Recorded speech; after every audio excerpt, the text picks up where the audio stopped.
పూర్తిస్థాయి budget తయారీపై focus పెట్టింది రాష్ట్ర సర్కార్. ఈ నెల 18 నుంచి ఆయా శాఖల వారీగా బడ్జెట్ ప్రతిపాదనలపై సమీక్షలు నిర్వహించేందుకు సిద్దమైంది ఆర్థిక శాఖ.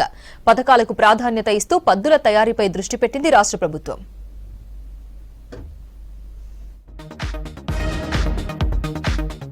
కాంగ్రెస్ అధికారంలోకి వచ్చిన తర్వాత మొదటిసారిగా ఓట్ ఆన్ అకౌంట్ బడ్జెట్ ప్రవేశపెట్టింది.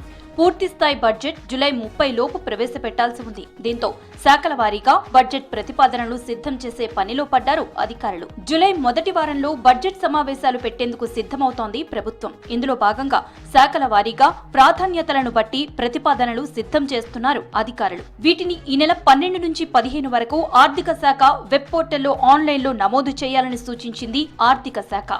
ఆ తర్వాత ఈ నెల 18 నుంచి జూలై 1 వరకు శాఖల వారీగా వచ్చిన ప్రతిపాదనలపై సమీక్ష చేయనుంది ఆర్థిక శాఖ.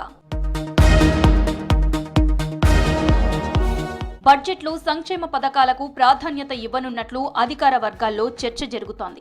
18న మొదటి రోజు జరిగే సమీక్షలో వ్యవసాయ, మార్కెటింగ్ శాఖలతో పాటు వ్యవసాయ అనుబంధ సంస్థలకు సంబంధించిన వాటిపై సమీక్ష జరగనుంది.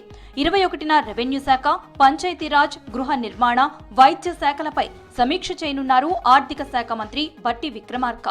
22న R&B, IT, పరిశ్రమలు, 26న నీటిపారుదల, దేవాదాయ, అటవీ శాఖ, 27న రవాణా, బీసీ సంక్షేమ శాఖలపై సమీక్ష జరగనుంది. సీఎం దగ్గర ఉన్న శాఖలపై 28 నుంచి వచ్చే నెల 1 వరకు సమీక్ష చేయనున్నారు.